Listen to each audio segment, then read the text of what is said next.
Hi. Okay, welcome back. I have pressured down. I flipped it for a quick release and I put a towel over it.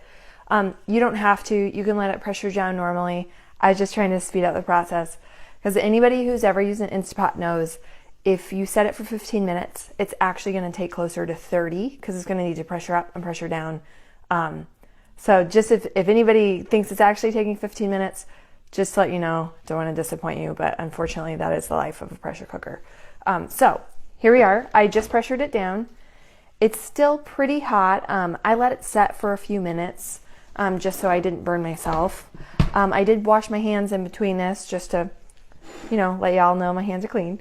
So what I normally do is I'll get a towel. So let me go grab a towel. Okay. And this can be tricky depending on what you're using, but you need some sort of a container to like a wider container, and either a strainer or a piece of cheesecloth or a piece of like clean cloth or whatever. You could use like a milk bag if you make your own nut milk. Anything like that is fine. We're just basically straining out all of the veggies and the herbs and everything and just trying to get all the goodness. So it's going to be hot. You can wait until it cools down a bit more, but I just didn't want to make you guys wait too long. This can be a little bit messy, but I'm just going to show y'all kind of what it looks like. Okay, so I'm not going to do it all just for your sake of watching, but so that's the beautiful color it is, which is a really nice color. I think the turmeric really helps with that color. And then depending on how you want to do this. So if you want to use it pretty soon and you plan to use it, like let's say you're going to use it tonight, you could just put it in any kind of like Tupperware container or whatever. I would let it cool completely down before you put it in plastic. But if you're going to put it into something, you could do that. Just an airtight container, let it cool completely down to room temp, and you could throw it in the fridge. If you want to store this, so since this has celery in it, my husband's actually allergic to celery. So I'm going to store this. I'm going to use this for like other people and things when he's not home and things like that. So I'm going to store it. So I am going to do some different types of mason jars just to kind of show you how I do it here. I really like mason jars for storage. Okay, so just pour it in. So here's a really crucial point. If you're going to freeze this, don't fill the mason jar all the way up. I probably just do about that. You could go a little bit higher, but I have had mason jars explode on me because I put a little bit too much in. So be careful about that.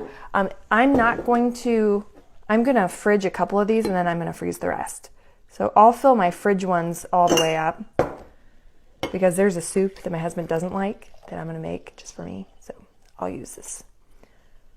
So we'll fill these all the way up. And then I normally you can let them cool for a few minutes. If you want them, by the way, I cleaned all of this before in the dishwasher to make sure it was nice and sterilized. That's something that's really important. We're not necessarily canning these, but we just want to make sure that we don't get any bacteria trapped inside these jars. So yeah, just put the lids on there. So I'll fridge these. Just remember, if you are going to freeze any of them, to make sure you have a good bit of room in there, and then let them go all the way to room temp before you freeze. I mean, you can fridge them a little bit sooner than that, but especially with freezing, we just don't want to bust your jars. But yeah, that's pretty much it. It's that easy. If you're going to use a slow cooker or do stovetop, it's the exact same process. The only thing that's different is the fact that I just had to pressure this down. Oh, and one of my jars just popped up. So, okay, let me see. I'm going to look at my notes and make sure that I covered everything. So for storage on these, if you're going to fridge them, I would do like a week, maybe 2 weeks. That's if like you're feeling okay. I would never drink it or put it in something if it looked like super cloudy or it started to get any kind of mold or funk looking. Definitely I would toss it. Another point is all of these goodie vegetables in here, whenever I'm completely done straining them and I've pushed all that liquid out, I'm going to just put them into my compost bucket and they're going to go right into the compost. So this is kind of a lesson for another day, but I know here at CCUA we highly suggest composting anything like any food matter instead of throwing it into the garbage.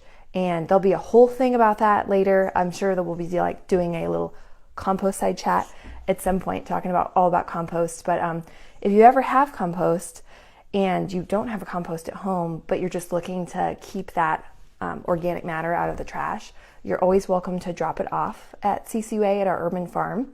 I know right now we're really not trying to see people, and you're not trying to see us either. So if you'd like to, you can just go to the farm, and across this from the chicken coops, there's a compost there. You're always welcome to drop off your compost.